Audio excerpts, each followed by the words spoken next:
নমস্কাৰ ওয়েলএছ অসম ইউটিউব চেনেলত আপোনালোকক আন্তৰিক শুভেচ্ছা জ্ঞাপন কৰিছোঁ।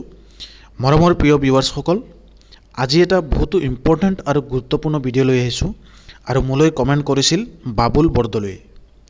তেওঁ কমেণ্ট কৰিছিলে, দাদা মিছন বসুন্ধৰা 2.0ত এপ্লাই কৰা আইডি মোবাইল নম্বৰটো মনত নাই।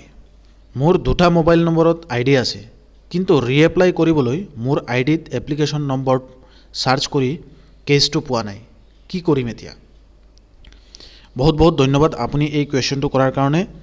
এনেধৰণৰ বহুতো মানুহৰ সমস্যা হৈ আছিল। মই পূৰ্বতেও এটা ভিডিঅ' বনাই আপোনালোক সকলোকে জনাইছিলোঁ আৰু এতিয়া তেওঁৰ ৰিপ্লাইৰ সন্দৰ্ভত এই কমেণ্টটো মই জনাই আছোঁ কি কৰিব লাগিব। সৰ্বপ্ৰথমে তেওঁৰ মোবাইল নম্বৰটো দুটা আইডি আছে বুলি কৈছিলে।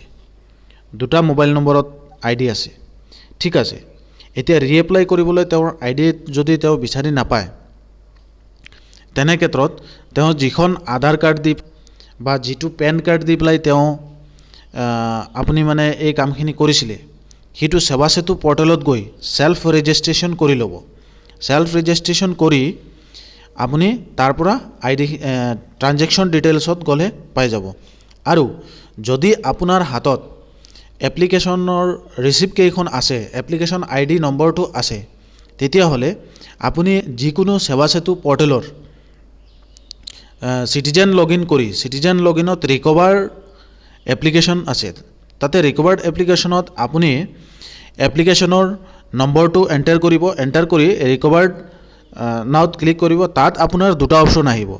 এক নম্বৰ আহিব, যদি আপুনি আধাৰ কাৰ্ডত কৰিছে আধাৰ কাৰ্ডৰ নম্বৰ আহিব, আধাৰ কাৰ্ড দি KYC কৰিবৰ কাৰণে। আৰু যদি পেন কাৰ্ড দি কাম কৰিছে তেতিয়াহ'লে পেন কাৰ্ডৰ নম্বৰ আহিব। তেতিয়া যিজন মানুহৰ নামৰ এপ্লিকেশ্যন নম্বৰটো তাতে সাৰ্চ কৰিছে, সেইজন মানুহৰ পেন কাৰ্ড নম্বৰ আধাৰ নম্বৰটো তাতে আপুনি সাৰ্চ কৰিব। সাৰ্চ কৰাৰ পিছত অট'মেটিকলি ৰিকভাৰ্ড হৈ সেই মানুহজনৰ ট্ৰানজেকশ্যন ডিটেইলছত এই সেৱা সেতু পৰ্টেলত আপোনাৰ আইডি ডিটেইলছখিনি আহি যাব আৰু তাত গৈ পেলাই আপুনি ৰিএপ্লাইত ক্লিক কৰি আপোনাৰ কামখিনি কৰিব পাৰিব। যদি কোনোবা ব্যক্তিয়ে এই সমস্যাৰ সন্মুখীন হৈ আছে, তেতিয়াহ'লে এই ছিষ্টেমত আপোনালোকে কামখিনি কৰিব পাৰিব। বা ওচৰৰ কোনো স্থানীয় যিবিলাক CSC চেণ্টাৰ হওক বা PFC চেণ্টাৰ আছে, তেওঁলোকৰ লগত গৈ যোগাযোগ কৰক। তেওঁলোকে এইখিনি বিষয়ে জানিব নিশ্চয়, আৰু তাত গৈ পেলাই আপোনালোকে এই কামখিনি কৰি ল'ব যদি আপোনালোকে নোৱাৰে। গতিকে আশা কৰোঁ এই সমস্যাৰ কাৰণে আপোনালোকৰ যি প্ৰব্লেম আছিল বা আপোনাৰ বিশেষকৈ বাবুল বৰদলৈ যি প্ৰব্লেম পাই আছিল, এই প্ৰব্লেমটো তেওঁৰ নাইকিয়া হ'ব লাগে।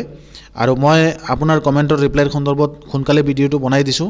আপুনি এই কামখিনি সোনকালে কৰি লওক, কাৰণ আজি 7 তাৰিখ, 8, 9, 10 আৰু মাত্ৰ 3 দিন সময় বাকী আছে। 3 দিনৰ ভিতৰত আপোনালোকে এই কামখিনি কৰি ল'ব।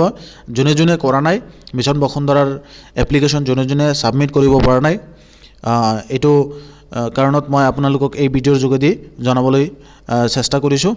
গতিকে যাৰ যিকোনো ধৰণৰ অনলাইন এনেধৰণৰ কিবা যদি সমস্যা থাকে আমালৈ কমেণ্ট কৰিব। আমি নিশ্চয় আপোনালোকক কমেণ্টৰ ৰিপ্লাইৰ সন্দৰ্ভত ভিডিঅ'ৰ যোগেদি জনাবলৈ চেষ্টা কৰিম। ধন্যবাদ।